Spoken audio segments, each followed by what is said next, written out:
What's up, guys? Welcome back to the channel. Today we are going to do processing some meat chickens at Arrowhead Farm, Arrowhead Homestead. And this right here, you want to come in the video? This is Weston.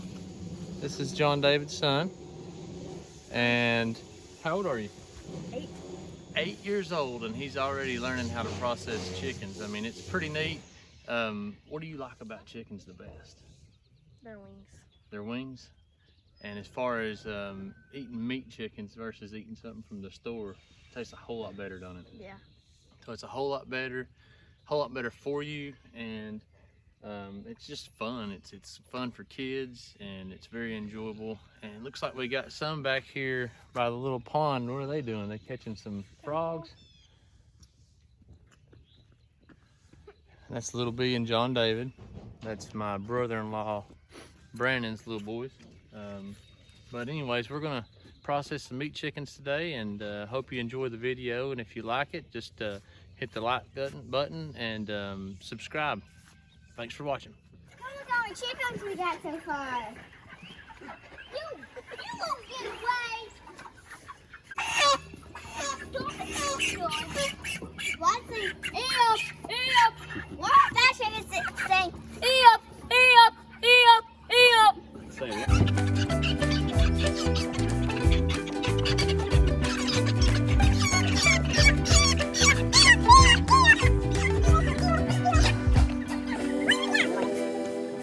This is the last one.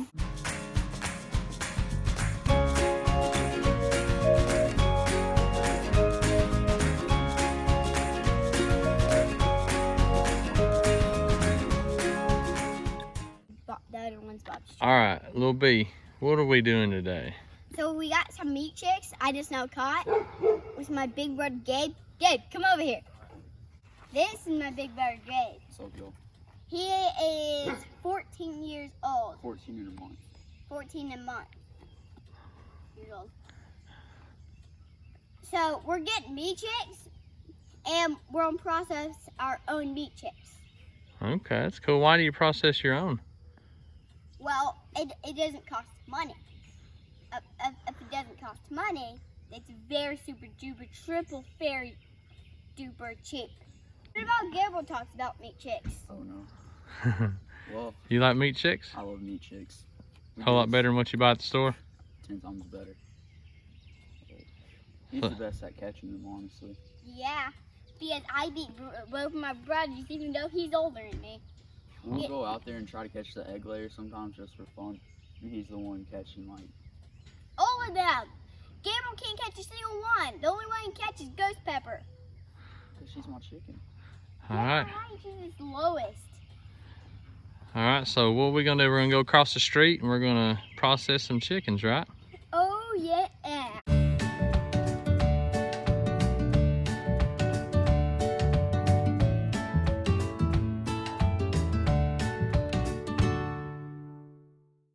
We're looking for 145 degrees. Okay, so you get it to 145 degrees and it just makes the feathers fall right off, right? Yeah, we'll do 30 seconds to a minute. And we don't want to cook the bird, but we want to loosen the feathers, and that will loosen the feathers enough to get it ready for the plucker. And then you'll drop them in. This plucker does a lot of the work for you. Oh yeah, that's a game changer. Then the bird will go down the little chute and over to the cutting table and into the cooler. All right, so this is Gabriel, and he's gonna be dispatching the chicks today, or the chickens. He's gonna be dispatching them out over here. We got cones, we'll slide them down in, and you would cut their throat. We got buckets to catch the blood, so nothing's wasted. Sounds good. All right, so I'm a greenhorn at this. I don't know really nothing about it. I've got somebody here. This is John David, and he's got his own little channel. It's Arrow Hill Homestead, and I'm just gonna let him kind of go over the process of killing and why we do what we do, and just kind of give us a little information. So the first thing we're going to do is we'll put the birds in a kill cones. Basically, it's like an upside down traffic cone So it's just going to hold the birds and keep them nice and still. And we'll take a good sharp knife and we'll slit the arteries right behind the eardrums, the ears on the chicken. And so what that's going to do is immediately the chicken's going to lose consciousness because the blood flow to the brain stops, but the heart will continue to pump. And so what that's going to do is it's going to pump the blood out of the body. And so we're going to wind up with a nice clean carcass. So if you've ever gotten meat at the grocery store, chicken, and down in like around the thighs, you'll find some brownish color, and that's where there's some blood left in the veins and arteries in the carcass. And so commercially produced chicken, they have to electrocute them first, and so it stops the heart so they don't get as good a bleed out. So that'll be our first step right over here. And then once we come out of the kill cones, we'll let them, they'll drain for a minute or so, and then they're going to come to the scalding tank, and we're going to hit them in the scalding tank with 145-degree water for roughly a minute. We'll dunk them. We want to get all that water in around the base of the feathers, and that's going to loosen those feathers up. And then we'll throw them over here in our drum plucker, a bunch of rubber fingers, and in about 30 seconds it'll have removed all the feathers and the skin off the feet. And so then that carcass is going to be ready to go in and get cut up.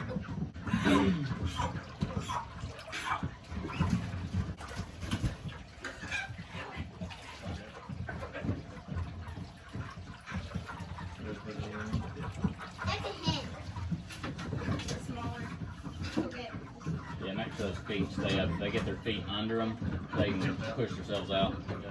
There's a little spot, Bobby, right behind the ear.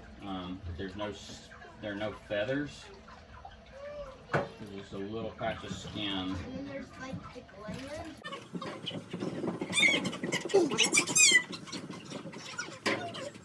Just want to make sure you move them around real good. You can pull them up out of the water because they've got oil in their feathers. And so get them out, kind of get some air in, and then we'll break the surface tension.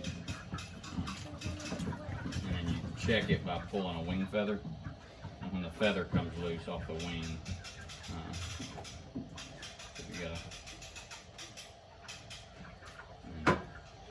you want to make sure you get the feet in. Some people just dunk them by the feet if they're not keeping the feet. But if you want to keep the feet, you want the skin on the feet to come off. And so, you see how that's coming off. Yeah. So, probably might be a little too longer. You don't want to put the skin. So as he was saying, whenever you dunk the chicken, you don't want to keep it in there for too long, but you want to make sure it's long enough. So the way you check it is you want to kind of pull on their feathers, on their wing feathers. And once they start pulling out pretty decent and the skin on the feet's actually kind of coming loose, then you can go ahead and pull them out. You don't want to cook the skin, and you don't want the process to, I guess, ruin the chicken. So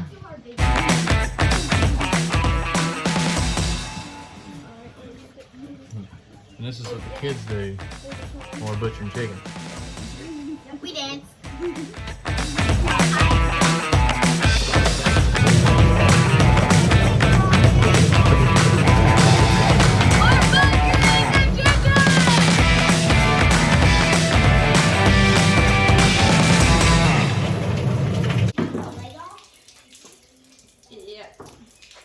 All right, John David's going to kind of walk us through cutting one up.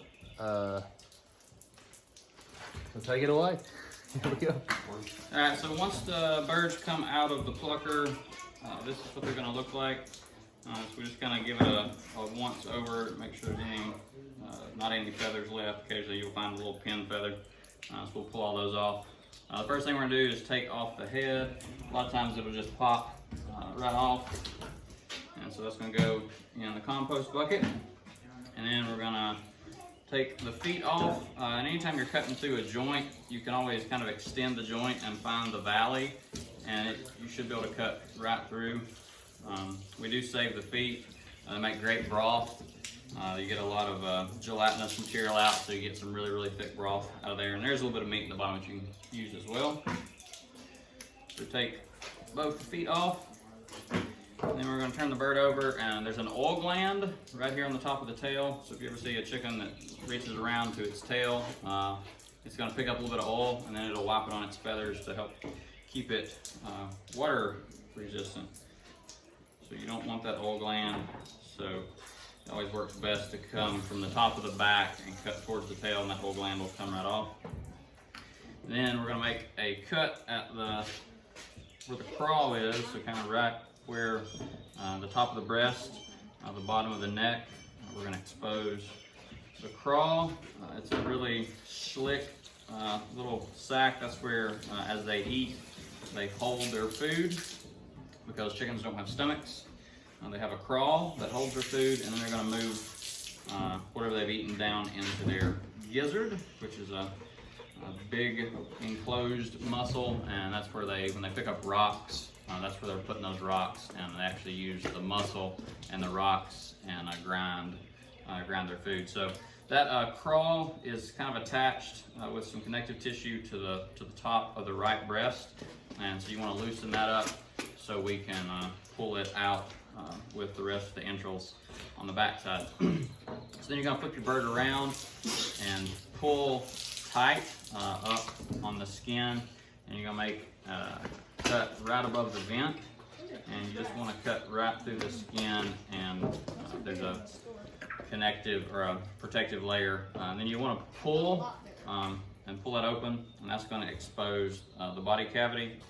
And then you're going to go in, your gizzard is going to be kind of at the top right as you go in, so you can take your finger and wrap around that. And there's going to be some fat on that gizzard, and you want to leave that fat in the carcass. And then you're going to reach your hand in, go all the way up to the top of the body cavity, and you can hook your finger under the trachea and the craw. So here's that craw that we pulled out, and then you can flip everything to your other hand and take your livers off. So this one of the livers got stuck inside. There's a little green bile sac that's attached to the livers. That needs to come off, and you got to be very careful as you pull that off. If that bile sac ruptures, it's going to make one heck of a mess. And so then you've got part of the intestines that's still connected to the anus, and you can make 2 incisions down and 1 across the bottom and cut that right off. And so that's all going to go in our compost pile. Then potentially the only thing that you should have left inside are the lungs, and the lungs are down in the top of the ribs, and you can take your fingers and go down and flip those lungs up and pull those out. So there's 1 and 2. Actually, the heart stayed this go around, so there's a heart. A lot of people like to eat hearts, so we'll set that aside. So now we've got a clean carcass. We can go to rinse.